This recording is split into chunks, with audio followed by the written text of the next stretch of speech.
लग जाते हैं तो एक लकड़ी के खंड से आग दूसरे लकड़ी के खंड में लपक कर लग जाती है।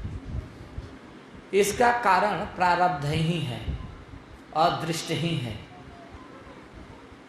इसी तरह जब जीव एक प्रकार का शरीर स्वीकार करके दूसरे का परित्याग करता है तो इसमें अदृश्य प्रारब्ध का ही हाथ होता है। अर्थात इस प्रारब्ध के अदृश्य के अतिरिक्त कोई अन्य कारण नहीं होता है। और देखा भी जाता है, हम लोगों ने भी देखा है कि कभी कभी भी नजदीक के दूसरे गांव में आग लगती है तो हवा के प्रकोप से वह वहां से उड़कर दूसरे गांव में आग लग जाती है। हमने अपने आंख से एक बार ऐसी घटना देखी है अपने गांव में कि हमारे गांव से बगल में एक गांव है मोहन डणवा। उस गांव में आग लगी और उस आग को बुझा रहे थे लोग, लेकिन उसमें से लोग पता नहीं कैसे आई हमारे गांव तक आ गई। बुझा दिए लोग, लेकिन आग गई, आग लग भी गई। और गांव-गांव में भी देखा जाता है कि एक घर में आग लगी है तब तक से उसी में से आग निकलकर दूसरे के घर में भी लग जाती है। इसमें भी अदृष्ट का ही हाथ है, प्रारब्ध का ही हाथ है। ऐसा क्यों होता है तो यह कोई नई नहीं जानता। यह कल्पना ही की जा सकती है कि पास के घर या वृक्ष को छोड़कर दूसरे के घर या वृक्ष में आग क्यों लगी। इसका असली कारण प्रारब्ध है, ऐसा टीका में लिखते हैं प्रभुपाद जी महाराज। यही बात आत्मा के देहांतरण के संबंध में कही गई है।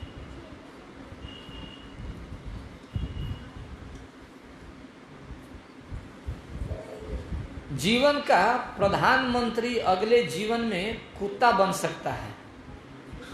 अभी कोई प्रधानमंत्री है, हो सकता है अगले जीवन में कुत्ता भी बन जाए। अभी बड़ा चकाचक चल रहा है, हो सकता है कि निर्धन घर में जन्म ले।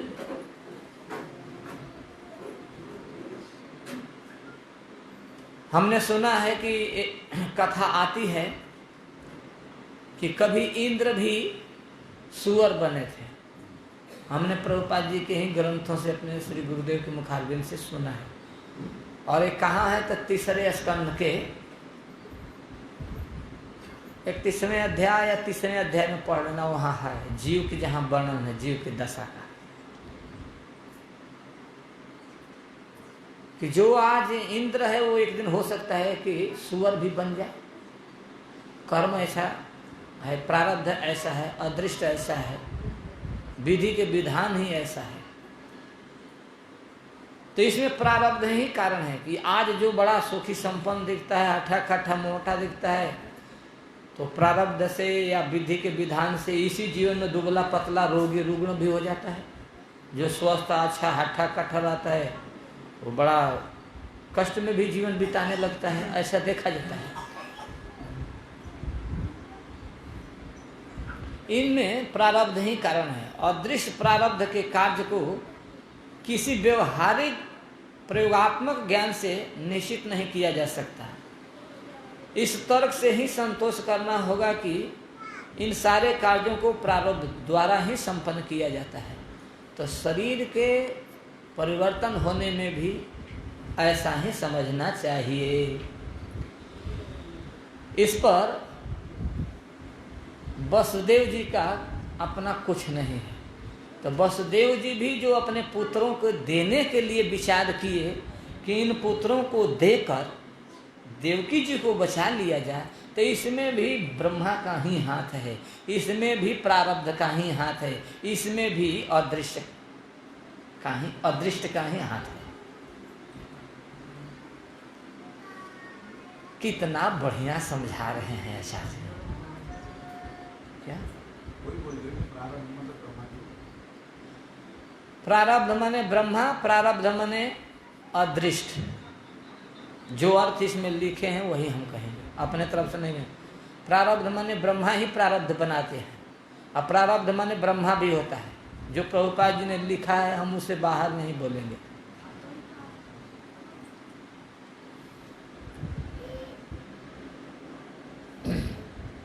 अन्य कर्म के आधार पर ही ये सब कुछ निर्णय होते हैं, ये समझो।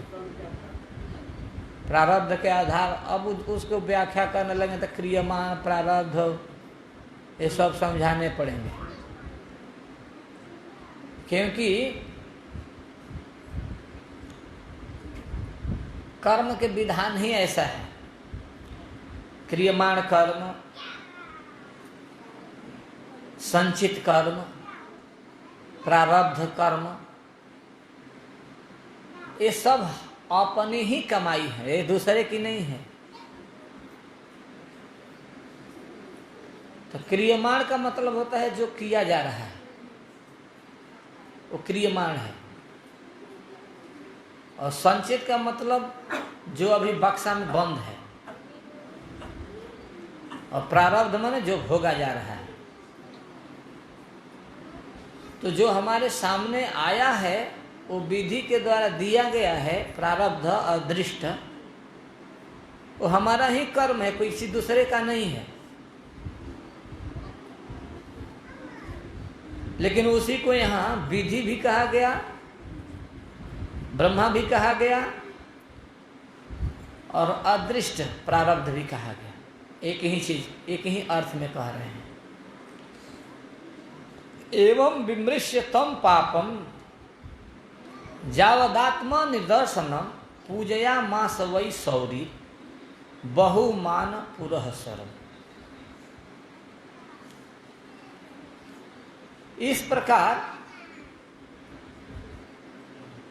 इस तरह से विषय पर अपनी बुद्धि भर विचार करके, एवं विमृश्य, जितनी बुद्धि थी वसुदेव जी के पास खूब विचार किया।